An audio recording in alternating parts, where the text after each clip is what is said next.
அதாவது என்ன கேட்டிங்கன்னா, அ அ அ ஈபி, உதயகுமார் பாலாஜி, இவங்க எல்லாருமே இப்ப ஏன்னா அம்மா சொல்ட்டாங்க. இது எல்லாரும் எனக்கு முன்னாடி சொல்ட்டாங்க.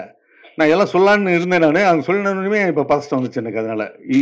இதெல்லாம் உண்மை இது. ஆனா ஒரே ஒரு விஷயம் சொல்றேன் நானு.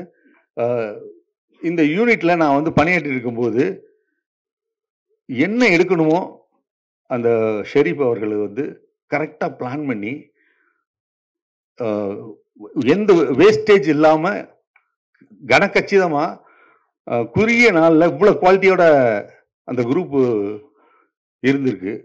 அவங்க வந்து அப்படி வந்து டெடிகேட்டடா பண்ணியிருக்காங்க. அதாவது காலையிலேருந்து ஷூட்டிங் ஆரம்பிச்சாங்கன்னா, ஒரு மழை பெஞ்சுச்சுனாலும் அது பண்ண மாட்டாங்க.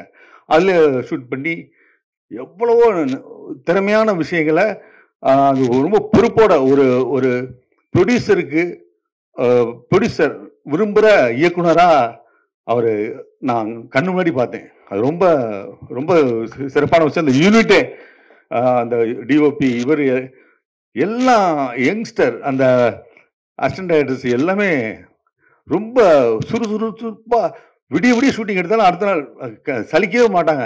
எப்படி கேப் குடுத்து எப்படி எடுக்கிறது அப்படிங்கிறது, அந்த வித்தையெல்லாம் ரொம்ப அருமையா நேச்சுரலா அவருக்கு வருது.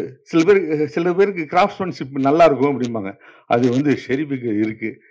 அதனால இந்த படத்துல நான் ஒர்க் பண்றது எனக்கெல்லாம் இதெல்லாம் கட் அவுட்லாம் வச்சதெல்லாம் எனக்கு ரொம்ப கூச்சமா இருக்கு. இருந்தாலும் என்னன்னு தெரியல.